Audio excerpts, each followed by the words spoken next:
Now, if you have demand on your cars, you have to start watching now your energy uses, because after a certain amount, a cap goes on. Then you have to buy credits from other car companies or other countries. I bet there's a car company that doesn't exist in Zimbabwe that can plant a tree and sell you their carbon credits. If it hasn't gone over its cap, you have to go out and buy those. So then that way you can have the invisible gas credit. Now, it's not just car companies, it's everything. Everything. One of the most affected will be bakers because of all the ovens and everything else. But don't worry. Don't worry. This is not going to cause a price problem with bread. No. No. You'll be able to get bread. No, bread will be different. Yeah, bread will be different. For some reason, bread will be different. Remember, the government can print money. Bakers cannot. So their options are, remember, save the planet and create jobs. You're a baker. You have to now pay for carbon credits. You can pay for them out of the, all the money you make in the bakery. My father was a baker, so I know. Oh my gosh, we were so rich. We were so rich. Oh, I got to tell you, there's so much money in cakes and donuts. So your options are fire people, cut salaries, hire people part-time, get rid of benefits, or raise prices. Well, which one is the president saying is going to happen? Because he knows. Watch. Under my plan of a cap and trade system, electricity rates would necessarily skyrocket. So electricity rates are going to skyrocket. So how does the baker pay for the energy? How does he pay for the extra energy and the cap? He's got to make more bread to pay for the higher energy price, but he can't because there's a cap. How is he going to pay for the higher energy and the cap? By creating more jobs? With what? Magic fairy money? With what? It's going to destroy jobs, or, I should say, and/or raise the price of bread. Now, how is that helping you? How's that helping you?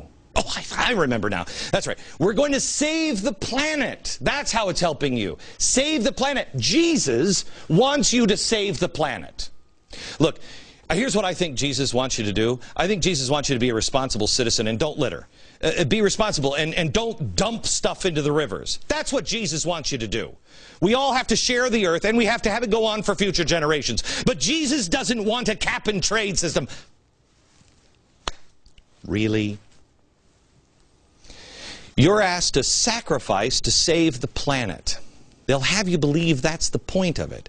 But let me ask you this, and please really honestly think this through. Do you remember an instance where a politician, while in power, gave the American people politically insane news? Like, by the way, I'm going to do something here. I'm going to do it to save something in 1,000 years from now. And it's going to make your gas prices skyrocket. It'll probably be $10 a gallon gas. Can you think of a politician who's ever done that? Are we supposed to believe now politicians have suddenly grown spines? They're going to stand responsible for $10 a gallon gasoline, yet these same people won't declare war after 9/11. Really? Really? They want to close Gitmo because... Really? They will tell you there's a war to save the planet, and you will have to pay $10 a gallon gasoline, but they won't address Social Security collapsing in what, 2 years, 5 years? They're going to make bread and gas and everything else, the price skyrocket for something coming in 1,000 years, but they don't have the political courage to fix Social Security. Make sense to you, America? It doesn't. So now let's try to figure out what does make sense. Let's first of all remember what we learned in the 3rd grade. Plants need this dangerous invisible gas, okay? The planet, no, there's not going to be any place for any kind of farms or anything because it's so bad. CO2 is so bad. We learned it in the 3rd grade. Let me show you a video here. A video made from co2science.org. Here it is.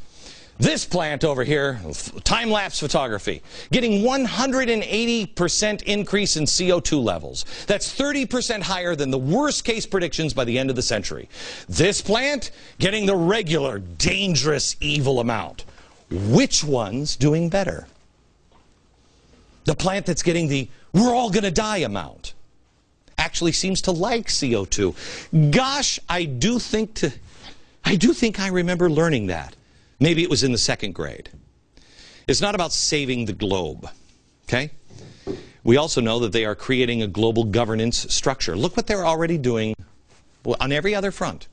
You have the IMF now setting global standards for Greece and the European Union. We have Obama saying that he's going to put together a financial bill for global structure. IMF has also pushed a global bank tax that would create a fund to prepare for a future crisis. I thought these things would prevent all future crises. The World Health Organization is now pursuing a global tax on things like internet usage and transactions like paying bills online. Bill Clinton is pushing his Clinton Global Initiative. Oh, by the way, who's his Al Gore was his vice president. That's weird, who also said that the climate bill would bring about global governance. I think you're being scammed. You're being scammed by a group of people I've called Crime Inc. This is the biggest crime, because it's planetary wide. This is the biggest crime in our planet's history. It's how all of this works. It's the thing that makes sense. Who's going to get rich? Well, we've shown you how the money goes from the Chicago Climate Exchange, how it all got there over the days. If you missed it, go to glennbeck.com and look for this. We've laid it all out. We've shown you all of it, all the board of directors of the Emerald Cities Collaborative, where a lot of the money stops. It's all the usual suspects, all of them, all of them. Creating green jobs. Yeah, that's right, creating jobs. Right. Now, what we haven't shown you is, besides all of the usual suspects of the global, workers of the world unite people and global government people, what we haven't shown you is the board of directors of CCX, the Chicago Climate Exchange, which, by the way, the Chicago Climate Exchange just sold to an international company. So it's global now. Okay. I haven't shown you who's on the board of directors, but let me take you back to the words at the top of the show.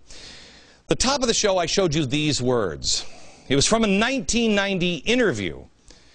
At the time, can you bring the words up? At the time, by the UN Secretary General for the Earth Summit. He's now one of the directors, board of directors of CCX. This is what he said.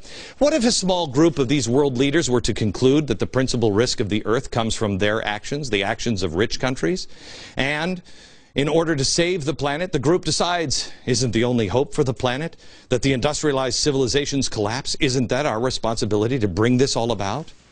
Now, I want to be very clear here, because we talked to the reporter that did this interview in 1990 up in Canada, and I want to be very clear.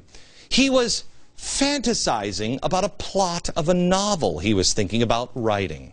Yeah. I want to show you the list of novels that Maurice Strong has written before 1990. Here it is. None. No, he's never written a novel. But this is 1990, and he had this great, because that sounds like a great plot, doesn't it?